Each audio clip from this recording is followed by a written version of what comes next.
নমস্কার বন্ধুরা, পূজা kitchen with village ফুডে আমার সকল বন্ধুদের জানাই আবারও অনেক স্বাগত। দেখুন, আজকে আমি একটা কাঁচকলার দুর্দান্ত রেসিপি নিয়ে চলে এসেছি। তো অবশ্যই রেসিপিটা প্রথম থেকে শেষ অবধি দেখবেন। আজকে দেখুন একদম সম্পূর্ণ নিরামিষ একটা কাঁচকলার রেসিপি দেখাবো। সেই জন্য এখানে কিছু কাঁচকলা নিয়ে নিয়েছি। এবার এগুলোকে সাইডগুলো কেটে বাদ দিয়ে দিচ্ছি, এইভাবে দু টুকরো করে কেটে নিচ্ছি। এই যে ঠিক এইভাবে। এবার সব কলাগুলোকে আমি ঠিক এই একইভাবে কেটে নেব। সব কাঁচকলাগুলো কেটে নিয়েছি। এখানে একটা পাত্রে জল নিয়ে নিয়েছি, এর সাথে আমি একটা আলুও নিয়ে নিয়েছি। এবার এগুলোকে সব ভালো করে একটু ধুয়ে নেব। এই কাঁচকলাগুলোর সাথে কিন্তু একটু আলু মেশালে ভালো লাগবে খেতে। আপনারা চাইলে মেশাতেও পারেন, আবার কিন্তু না মেশালেও হবে। এবার এগুলোকে সব একসাথে ভালো করে ধুয়ে নিচ্ছি। সব ভালো করে ধুয়ে নিয়েছি। আর এদিকে আমি গ্যাসে আগে থাকতে কড়াই বসিয়ে দিয়েছিলাম, এর মধ্যে একটু জল দিয়ে দিয়েছি। এবার এর মধ্যে আলু আর কাঁচকলা সব দিয়ে দিচ্ছি, দিয়ে এগুলোকে একটু ভালো করে সিদ্ধ করে নেব। আপনারা চাইলে কিন্তু এগুলোকে একটু প্রেসার কুকারেও সিদ্ধ করে নিতে পারেন। সব দিয়ে দিয়েছি, এবার চাপা দিয়ে এটাকে একটু সিদ্ধ করে নিচ্ছি। এই দেখুন, চাপা দিয়ে আমি এটাকে সিদ্ধ করে নিয়েছি। খুব সুন্দরভাবে এগুলো সিদ্ধ হয়ে গেছে। এবার এগুলোকে নামিয়ে ঠান্ডা করে নিচ্ছি। নামিয়ে নিয়েছি। এবার এগুলো থেকে খোসাগুলো আমি ছাড়িয়ে নেব। এবার কাঁচকলার খোসাগুলোকে ছাড়িয়ে নিচ্ছি, আলুর খোসাটাও আমি ছাড়িয়ে নেব। সবগুলো একসাথে ছাড়িয়ে নিচ্ছি। আপনারা যদি মনে করেন যেখানে কাঁচকলাটা একটু কালো ভাব আছে, তাহলে কিন্তু একটু হলুদ জলে ডুবিয়ে তারপরে ওটা সিদ্ধ করতে দিতে পারেন। দেখুন, ঠিক এইভাবে সবগুলোকে আমি ছাড়িয়ে নিচ্ছি। সব আলু আর কাঁচকলা কিন্তু আমার ছাড়ানো হয়ে গেছে। এবার এগুলোকে একটু ভালো করে মেখে নিচ্ছি।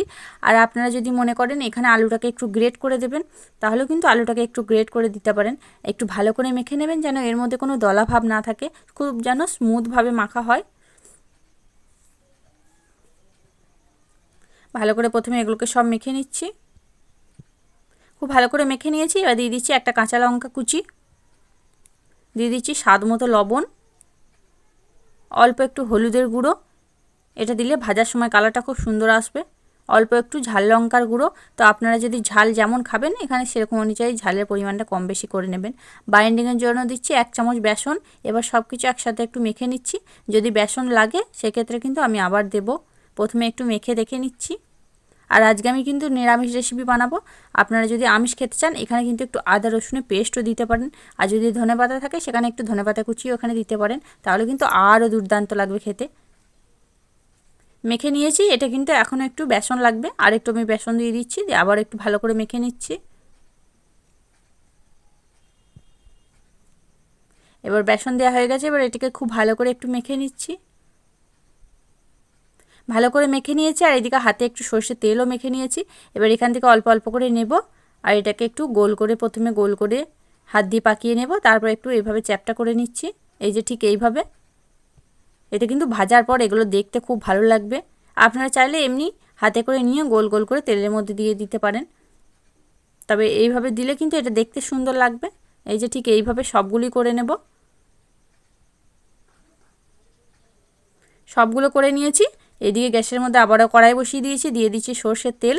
এবার তেলটা গরম হলে একে একে এগুলো সব দিয়ে দিচ্ছি, দিয়ে এগুলোকে ভেজে নিচ্ছি।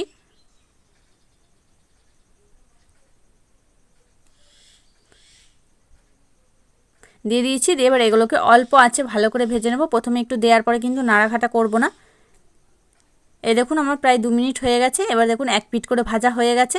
এবার এগুলোকে আস্তে আস্তে উল্টে দিচ্ছি।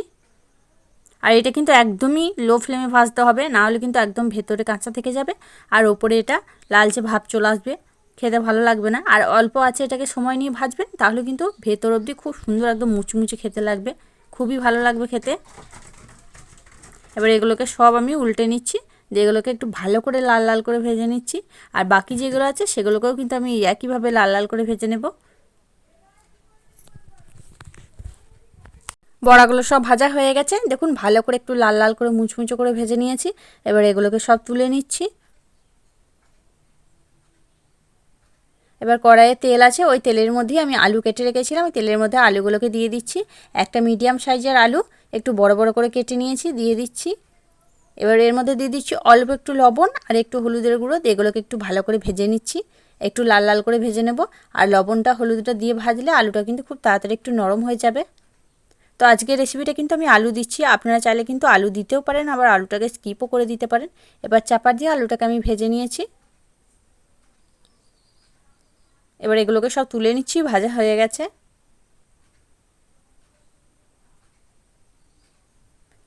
কড়াই তেল আছে, আবারও দিয়ে দিচ্ছি একটু সর্ষের তেল। ফোড়নে দিয়ে দিচ্ছি গোটা গরম মশলা, এলাচ, লবঙ্গ আর দারচিনি, আর দিচ্ছি একটা তেজপাতা। এবার ফোড়নটাকে ভেজে নিচ্ছি। ফোড়ন ভাজা হয়ে গেছে। এখানে একটা টমেটো, বড় সাইজের টমেটো একটু ছোটো ছোটো কুচি করে রেখেছিলাম, দিয়ে দিলাম। এই টমেটোটাকে একটু তেলের মধ্যে ভেজে নেব, তাহলে এই টমেটোটা নরম হয়ে যাবে। এবার এর মধ্যে দিয়ে দিচ্ছি অল্প একটু লবণ, এতে টমেটোটা আরও তাড়াতাড়ি একটু নরম হয়ে যাবে। এটাকে দিয়ে আবার একটু এটাকে ভেজে নেব, তাহলে কিন্তু গ্রেভিটা খুব সুন্দর আসবে আর টমেটোর কালারটাও খুব সুন্দর আসবে। ভালো করে ভেজে নিয়েছি। এর এখানে আমি একটু আদা বেটে রেখেছিলাম, দিয়ে দিচ্ছি। যেহেতু নিরামিষ রেসিপি একটু কিন্তু আদা দিতেই হবে। আপনারা চাইলে গুঁড়ো মশলা দিয়েও কিন্তু করে নিতে পারেন। এবার ভালো করে আদাটাকে একটু ভেজে নেব, যতক্ষণ না আদার কাঁচা গন্ধটা চলে যায় ততক্ষণ পর্যন্ত একটু ভালো করে ভেজে নেব। আদাটা ভেজে নিয়েছি। এবার দিয়ে দিচ্ছি হলুদ গুঁড়ো, লঙ্কার গুঁড়ো, কাশ্মীরি লঙ্কার গুঁড়ো কালারের জন্য, আপনারা চাইলে দিতেও পারেন আবার নাও দিতে পারেন। হাফ চামচ জিরে গুঁড়ো, অল্প একটু জল দিয়ে মশলাটাকে একটু কষাতে দিয়ে দিচ্ছি। তো আপনারা চাইলে কিন্তু এখানে লাল লঙ্কার পরিবর্তে কাঁচা লঙ্কাও দিতে পারেন। আর কাশ্মীরি লঙ্কার গুঁড়োটা একদম সম্পূর্ণ কালারের জন্য দিয়েছি, এটা দিলে কিন্তু কালারটা সুন্দর আসবে। এবার মশলাটাকে একটু সময় নিয়ে কষিয়ে নেবো, যতক্ষণ না পর্যন্ত একটু মশলা থেকে তেল ছাড়ে ততক্ষণ এটাকে একটু ভালো করে কষিয়ে নেবো। আর যেহেতু আজকে আমি নিরামিষ বানাচ্ছি তাই কিন্তু এখানে পেঁয়াজ রসুন ব্যবহার করিনি, আপনারা চাইলে কিন্তু পেঁয়াজ রসুন এখানে দিতে পারেন। মশলা খুব ভালো করে কষিয়ে নিচ্ছি, সুন্দর কিন্তু মশলা থেকে তেল ছেড়ে দিয়েছে। এবার ভেজে রাখা আলুগুলোকে দিয়ে দিলাম। আলুগুলো দিয়ে এবার এইটাকে একটু মশলার সাথে নাড়াচাড়া করে নেব। আলুটা দিয়েও প্রায় 2 থেকে 3 মিনিট একটু ভালো করে নাড়াচাড়া করে নিয়েছি। এবার দিয়ে দিচ্ছি স্বাদ মতো লবণ।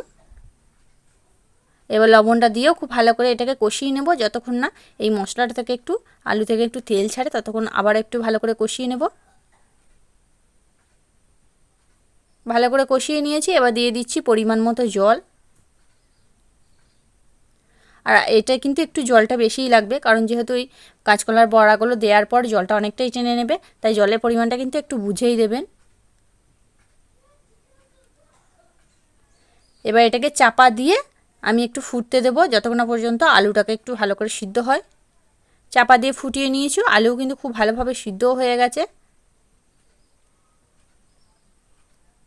এই দেখুন, দেখিয়ে দিচ্ছি খুব ভালোভাবে আলু সিদ্ধ হয়ে গেছে। এবার ভেজে রাখা বড়াগুলো এর মধ্যে দিয়ে দিচ্ছি। আমি কিছু শুধু মুখে খাওয়ার জন্য রেখে দিয়েছি আর বাকিগুলো এর মধ্যে দিয়ে দিচ্ছি। এগুলো কিন্তু শুধু মুখে গরম গরম খেতেও খুবই ভালো লাগে। বড়াগুলো সব দেওয়ার পর আবার এটাকে একটু নাড়াচাড়া করে নিচ্ছি। আর এই বড়াগুলো দেওয়ার পর কিন্তু এই ঝোলটাকে খুব বেশি ফোটাতে যাবেন না, তাহলে এই বড়াগুলো একদমই নরম হয়ে যাবে। এবার দিয়ে দিচ্ছি অল্প একটু চিনি। তো নিরামিষ রেসিপিতে কিন্তু চিনি দিলে ভালোই লাগে। দেবো এটাকে 2 মিনিট চাপা দিয়ে রেখে দেবো। 2 মিনিট চাপা দিয়ে এটাকে ফুটিয়ে নিয়েছি। তো এটাকে কিন্তু আর বেশি ফোটাবো না। এবার নামানোর আগে দিয়ে দিচ্ছি ঘি, 2 চামচ মতো ঘি দিয়ে দিচ্ছি। ঘি দিলে কিন্তু খুব ভালো লাগবে খেতে। তো আপনারা পছন্দ করলে কিন্তু দিতেই পারেন, আর না পছন্দ করলে ঘিটাকে স্কিপ করে দিতে পারেন। আর নামানোর আগে দিয়ে দিচ্ছি অল্প একটু গরম মশলার গুঁড়ো। একটু নাড়াচাড়া করে গ্যাসটাকে অফ করে 2 মিনিট চাপা দিয়ে রেখে দিচ্ছি। তারপর এটাকে গরম গরম সার্ভ করে দেবো।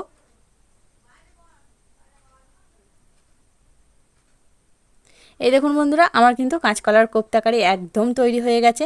নিরামিষ দিনে কিন্তু এই রেসিপিটা বানিয়ে দেখতে পারেন, সকলে কিন্তু একবারে আঙুল চেটে খাবে, খুবই সুন্দর হয় এই রেসিপিটা। তাহলে বন্ধুরা, আজকে আমার এই রেসিপিটা আপনাদের কাছে কেমন লাগলো সেটা কিন্তু অবশ্যই কমেন্টের মাধ্যমে জানিয়ে দেবেন।